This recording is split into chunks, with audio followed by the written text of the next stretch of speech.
From district to district, moving through the waters to Cayman Brac and Little Cayman. Your station, your voice. All things Cayman. One radio, many people. This is home. Radio Cayman in the Cayman Islands.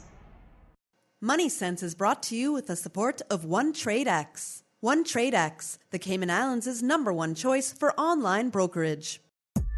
One Trade X knows there's more than one way to invest. One Trade X is the Cayman Islands' only fully licensed online broker-dealer, offering discount trading services to individual investors and traders, hedge fund managers, and family offices. One Trade X has the most competitive online trading prices of any offshore broker worldwide, with no custody or management fees, free demonstration accounts, and no charge to open an account with a $5,000 minimum deposit. Trade stocks, options, futures, bonds, and Forex.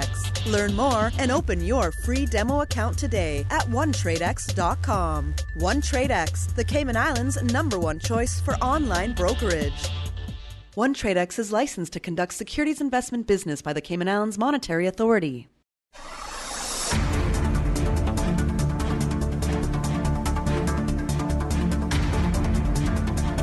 Live from Radio Cayman Studio, this is Money Sense, bringing an informed financial perspective to the Cayman community.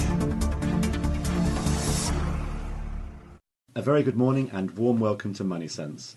I'm joined this morning hosting the show by Christophe Barnett. Good morning, Christophe. Good morning, Simon. Today's show is focused on understanding the economics and importance of insurance. We're in hurricane season here in Cayman, which makes this topic incredibly timely. To that end, we are delighted to be joined in the studio by Glenn Gibbons, who is the General Manager of Island Heritage. Glenn, thank you very much for joining us and welcome to Money Sense. My pleasure, and thank you for having me. It's great to have you, and as I say, we are in hurricane season. It is perhaps one of the most timely and topical subjects we could discuss, and so the topic of insurance is one which I think is perhaps misunderstood by a lot of people in many contexts, and so it's really, really pleased to have you here. So perhaps let's sort of jump straight into the questions. Why, perhaps the most basic of questions, why is insurance important to have? It is, obviously, I've been in the industry for a long time. It is important to me, and it should be important to people. Good morning, and welcome to Money Sense. I'm your host, Dr. Amy Hubble, and today we are going to talk about a real hot box topic, investing in cannabis. Now, by way of disclaimer, the possession and usage of cannabis is still broadly illegal within the Cayman Islands. So on the record, neither Radio Cayman nor the CFA Society Cayman Islands is encouraging illegal activity in any form. But we are here to learn and discuss topics of financial interest. So in that spirit, I'd like to welcome our guests today.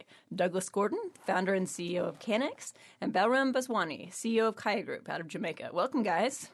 Thank you for having us. Absolutely. Great to be here. Thank you so much. Tell me why you're here. I know there's a conference happening today, and we are pre-recorded, so I know that the conference will have already happened by the time our listeners hear this.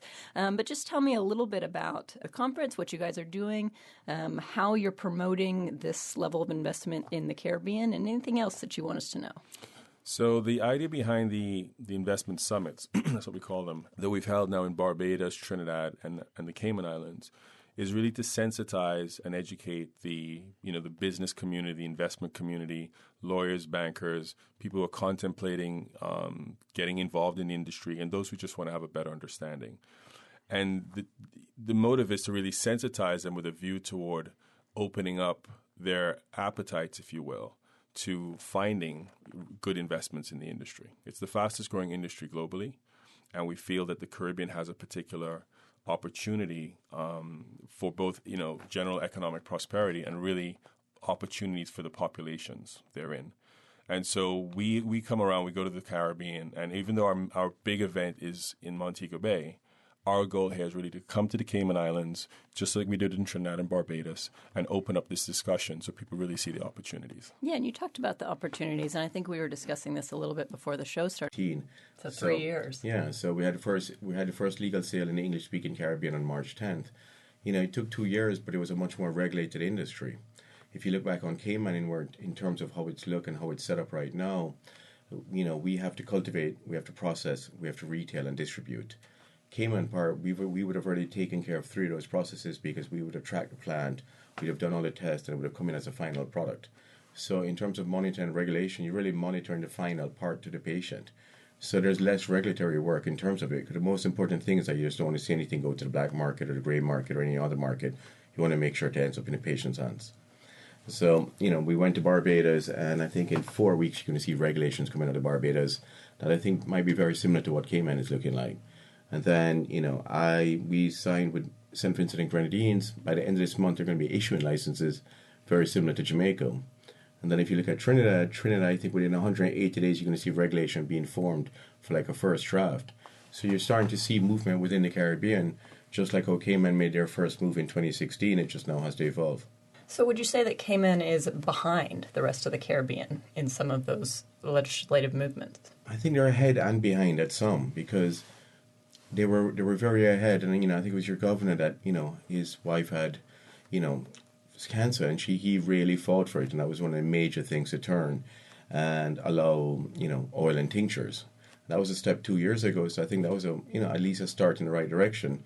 2017, the laws got adjusted again, but I haven't seen any real formal major steps. Like Jamaica might have taken a little longer, but we were all waiting, so we were prepared, so when it was ready, then we would get involved and start moving pretty quickly. Right.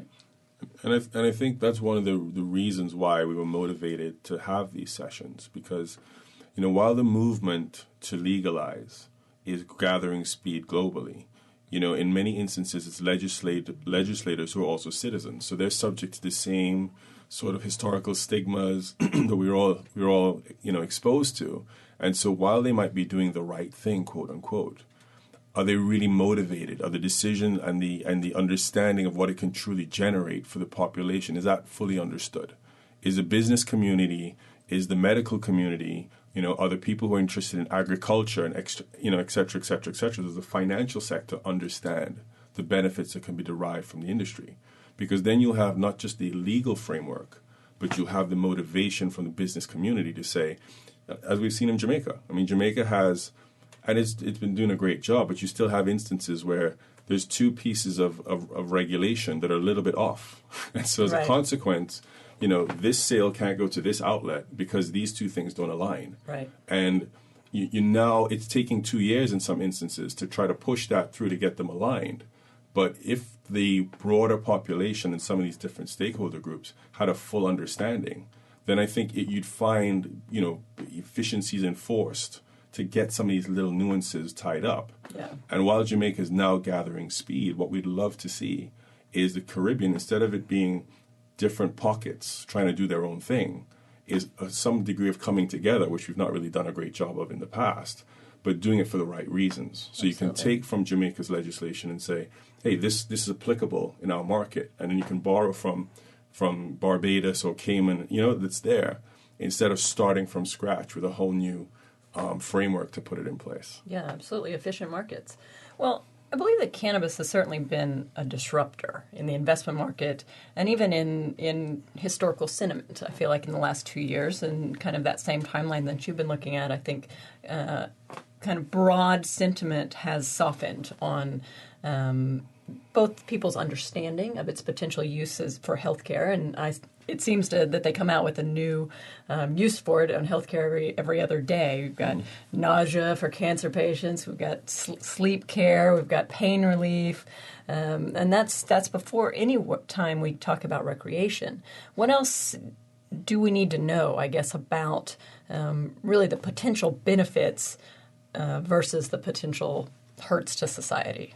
Yeah, well, I think you said it best. One is just keeping the education, and we don't know what the exact rules are. I think we started a show and it says, this is illegal, this is not a part. What part is illegal? How much is it? How much jail? What are the rules? $700, $10,000? Those rules need to be known, and that's a part of decriminalization and what that kind of leads to, and that's a very important question. Then you look at what actually is coming here. You listed all those disorders: sleeping disorder, anxiety, depression, etc. How much education has been given to the doctors in terms of manuals? What strain specific are you going to do? What ratio? That has to be there just as much. Jamaica made, it took a little longer time in terms of where Canada went, US went, but something I think I appreciate is that one of the type of licenses I have is called a herb house. The difference between a herb house and a dispensary is you can consume on premise. Now, there are a variety of different people. You might be a mother of Kind of like 3 children. A brewery where you're going in and sampling. But I mean, that might be pushing more towards recreation. Take it back to medical. Take a clean medical wellness area that just, and it could be nice. It doesn't. There are a variety of different Like a ways spa. to do it. It could be a therapeutic spa like Killy's or something like that. It could just be Absolutely. a beautiful, but you have it ventured and tailored. So when you come in, there's a variety of products and technology changing every way to consume this product. What temperature? If somebody's older and she's 55 or something like that, what temperature should she burn her vape pen at? Should it be at 550? Should it be at 480? What is the right thing? What strain? How do you switch? How do you follow it in your app? How do you set it up? Then you look at the dab rig. A dab rig has 6 different ways you can do it. And again, how many people have done this before? So you're having all these new things coming in, and then you're having, take for example edibles, and then, you might not have been a smoker before, but because of these different things, you might not want to take Xanax or Valium, and you might want to take, an edible. But how many milligrams should you take? You might walk in a gummy bear, the same gummy bear could have 5 milligrams or 40 milligrams. So, it's important to package in terms of knowing what a single dosage, 5 milligrams. 5 milligrams is like smoking a joint. So, okay, you can give a comparable. And then you start to give these kind of lessons, and I think those education inside these wellnesses of getting people knowing what to do, how to use it, and use it in the right way are important. Yeah, and from the standpoint of the legislation or society, do we have people that do have that understanding, and how do we train people to have that education, especially in the world we're living in today? Well, we have a distribution business, and our business deals in finished products. So we have CBD specifically, mostly in our portfolio, but we also have some THC CBD products in there. And so our reps go out to the doctors. So they detail them in a similar fashion. You normally have a medical rep detailing the doctor. And, we've gone from the full continuum of doctors saying, what's your company? Wait, that's the cannabis stuff? Get out of my office. I'm not interested. We've gone through that, to having some of those same doctors, when their patients have come in and said, doctor, I tried it. Another doctor, gave me some CBD or, a mix. And I've had my back pain that I've had for 20 years that you've been trying to treat me on, it's working. And the doctor's saying, you're kidding. What else were you trying? Because they don't believe that could have had that kind of impact. Well, what do you think about... And it'll come full circle. Yeah, we talk about kind of products that are substitutes and products that would be complements. Do you think that cannabis can be a substitute for a lot of... recreational side or healthcare side, whether or not it be opioids or seizure drugs or anything, or even alcohol and tobacco? Are they something that you take kind of as a complement to those products, or can it truly be a substitute for a lot of those solutions? It really depends on the ailment that you're treating. Mm-hmm. You know what I mean? So in some instances, because to what Valley was just saying, you have some very high dosage applications, right? That would be great for specific purposes, not necessarily long term or medium term, but for specific purposes. And so in those instances, yes, you have very, medicinal specific replacement that you can use. Mm-hmm. But it really depends on what you're using it for. Mm-hmm. And my last point before I'll hand over to him is, we talk a lot about ailments, and we talk about, its use in epilepsy. We talk about its use for autoimmune diseases like, multiple sclerosis, etc. We talk about, its benefits for people who are suffering with cancer and how it, helps to put back their appetites and so forth. But the overall wellness opportunity from these products, I think, is what really has to be explored more fully for the elderly population in particular. Yeah, I definitely think, it could be complementary. I think of sleeping disorder or anxiety.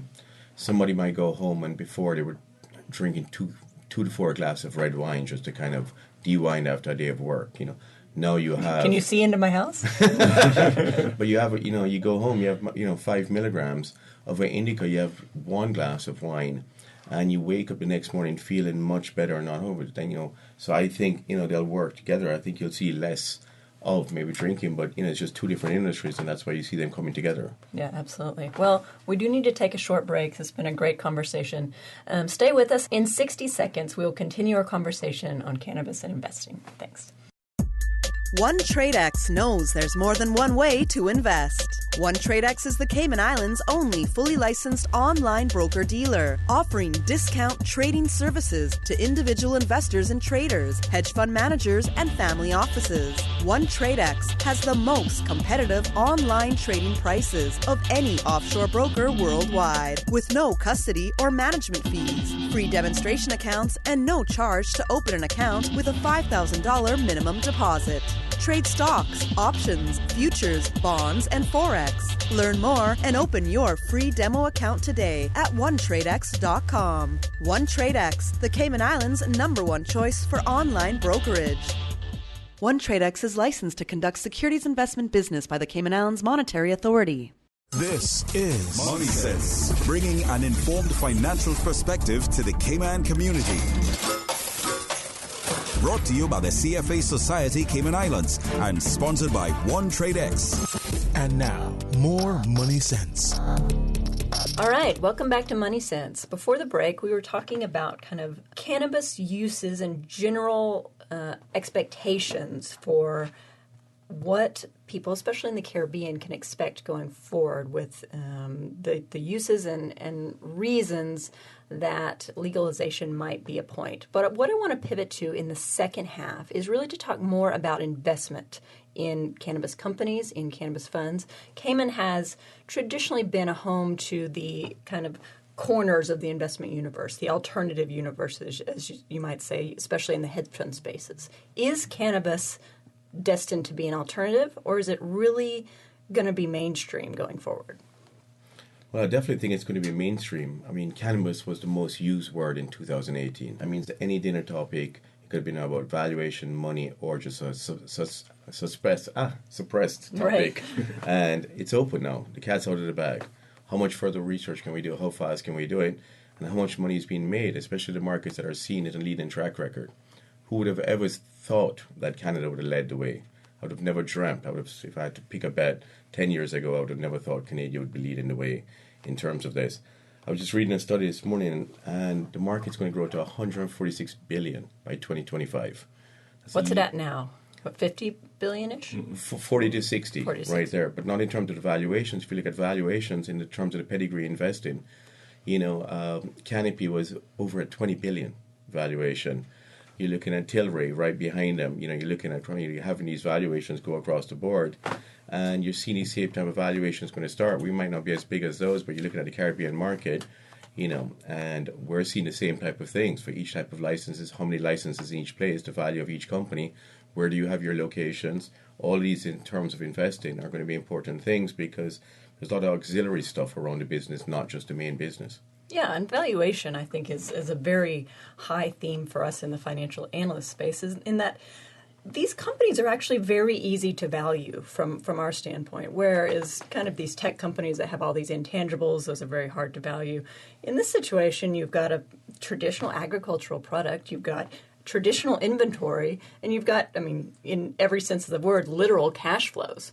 But the margins seem to be so minuscule, and I think that's especially due to some of the taxation and fees. How far are we away from these companies being profitable, and what type of companies will ultimately be profitable? I think what you're seeing, because on the cultivation side, the margins are pretty robust. But what you are seeing is companies reinvesting a lot of money to get scale. The Canopies of this world, they're building out and they're expanding globally. So that as demand continues to increase and more markets start to say, yes, we will open ourselves up to medicinal cannabis and or adult use, and you're starting to see the moves with medical research and new products from a medical perspective. What's really happening is the market size is still being determined. And so as a consequence of that, there's a sort of land race to sort of get as many sort of flags in the ground.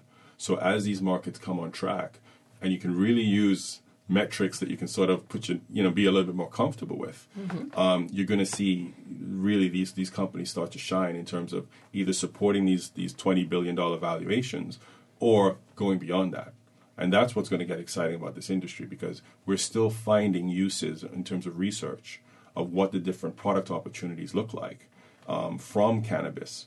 And so that's where I think from an investment perspective, it's really seeing the world and the global market in a much more robust light because it's all new. Yeah, and even from the cultivation side, I mean, it seems to me that it would be a relatively low barrier to entry.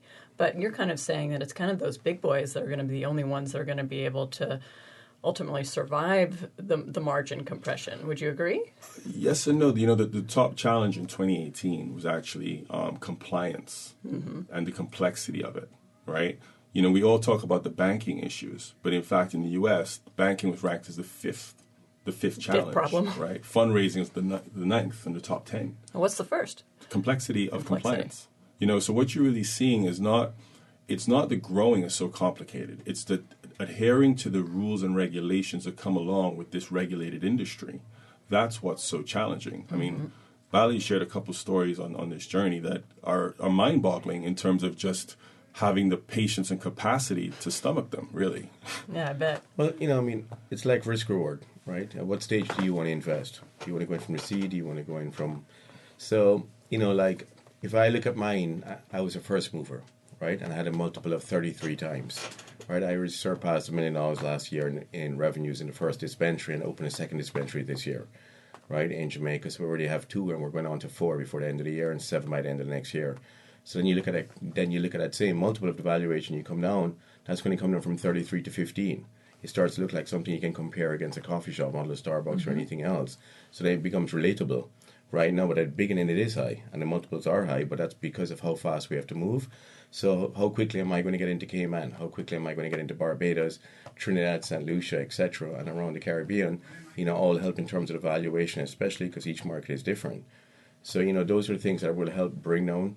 But, the big boys are going to be the big boys, right? And some big boys are staying back, watching, just like, you brought a bank in, and, Cayman has one of the biggest banking industries and the richest in the Caribbean. What's that going to look like? The good thing about, the marijuana industry is that the banks don't take away your money, right? They'll freeze it and they'll give it back to you, managed check, but that's a whole different process. And especially in the Caribbean islands, you have to have an intermediary bank. So, like, how are you going to be banking? How are you going to be doing that? There are going to be challenges. But like what you said, compliance. I had over 105 inspections last year. Wow. So if you're not ready to be at random times, Monday to Sunday, in each different facility and having 4 different facilities, you're not getting any sleep. Yeah, and so from the downstream, the dispensary side, does it not make sense for some of these, especially big boys, I know some of them have partnered with alcohol companies, tobacco companies, to try to leverage, especially to get to the United States, which I assume is where the majority of demand would come from worldwide, is using those more traditional distribution channels versus kind of that dispensary or only through pharmacy models. Do you think we ever get to the point where we're pumping our gas and then we run in and we get a joint in the pit stop, or do you think we'll always have that dispensary level? Well, we're already having that. I mean, like in Colorado, there's you have gas and grass all the way up to the mountain, so you can pull in, you get your gas, you move right over there, and you get your grass, and you can move on. So that model is already there. And at the end of the day, it's 2 commodities. Does that worry you from a dispensary side? Well, I would hope the person that's buying the grass is not the person driving. I would hope it's 2 different people. But anyway, what is he doing? He's picking up something to be taken on his trip. He's not consuming. They're consuming and doing that for sure. I'm against that. But no big company is going to touch anything in the U.S. right now because it's federally illegal. Why would you mess up something that's already going right? But if you look at big moves that happen, the hemp bill, so you start to see investments, making big investment in terms of hemp plays, and in terms of what that can do, because you're starting to talk about disruptive. You start going on that grocery aisle and you start looking at any single product. Why don't we add in CBD nutrients? Why are we not having this in our body? Why are we not having this in every single thing else? Right. And it's going to be categorized as hemp, CBD, but it's just something that we need in our body. So, it is going to be disruptive to those industries, but you're going to see a lot more of it, and it's going to be much more normal. I think the conversation is going to normalize over the next 2 to 3 years. Yeah. And another key thing to look at is you only have a handful of companies that can take significant investment. Right. And, significant by virtue of when you look at Constellation put in $5 billion into Canopy. Anyone else who wants to follow suit, there's really no one else that you could do at that level without completely disrupting, the ownership share to where they don't want a subsidiary. They want place an investment and put it to work in the market. So the opportunity now exists for deploying funds in investments in much smaller tranches, but you still have the benefit of when the consolidation comes, because there's more alcohols coming, more farmers coming, more large companies that now say we can now place $4 to $5 to $6 billion, which is now meaningful to us at that level. We can position ourselves for an acquisition of a substantive nature. And what's going to happen to, the different entities? They're going to, Bally's going to grow his company as quickly as he can to get to a certain size, and then he has his options. He's going to take it public, or someone's going to come along and say, we need to expand our global footprint, name your price. Because what he's done is of greater consequence to them and value than trying to build it out themselves. So I think those are where the bandwidth is now to look at this from an investment perspective. Yeah, is you talked about earlier being surprised that Canada was leading the way. And the way I understand it, kind of U.S. companies have to ultimately buy an old Canada shell company and then kind of list in Canada to try to get any kind of public capital. In a world where U.S. cannabis companies can list directly on U.S. exchanges, what happens to those Canadian companies? Well, you can dual list, first of all. But I mean, the easier path and the safest path is what you said. You go to Canada, they have a very easy way to do an RTO. They have the special vehicles that's set up to look for those type of deals. And the marijuana space blew up on the TSXV, over the last 2 years. And I think will continue to trend. But as other bigger companies now get into the US, you see the rules that they have to follow to cross over. They might not be able to go public by themselves, but if a larger company buys them or partners with them, then they have the option to be co-listed. So you're going to see all these rules of how people get in. And just like how Constellation made an investment into Canopy, people might take a different approach and say, no, let me hold on to my company a little longer.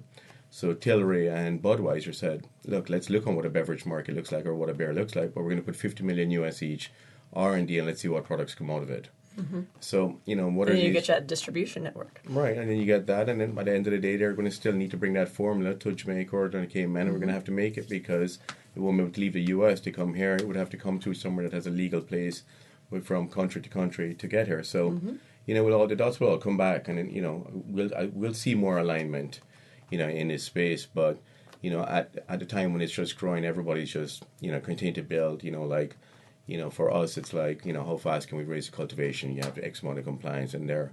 How much do you want to process and break that process in that will open up the markets? Like Cayman is not going to be a flower market. There's not going to be bud or anything that's been listed so far. Yeah, where does it, I guess, grow best? And I keep hearing about this indoor hydroponic thing. But where does it ideally grow? Well, you can grow anywhere. It's just what cost you want to grow. Right. So you're looking at the cost. You're looking at the cost per production where you can grow, but on the equator line of where we are in the Caribbean, we can perpetually grow all year. I harvest every 10 days. Wow. So we're just on that to have the freshest product on the shelf and always doing it. So that's a market, but the difference of growing cheaper outdoor into greenhouse, you grow indoor and you control all the variables. But then you have the cost of electricity. And higher upfront costs. Right. Cayman is pretty expensive in terms of electricity. Sure. Jamaica is 43 cents a kilowatt. You have Trinidad is only 4 cents a kilowatt. So different players are going to play different parts in the industry. We don't know. God forbid a hurricane hits. We don't have any reserves left. We have to go. Which country has it? We have to move around to make sure that product is moving because it's the same thing. Right. That's the most important thing. You need to keep it there. So these are a bunch of variables that we have to watch in the Caribbean. Yeah.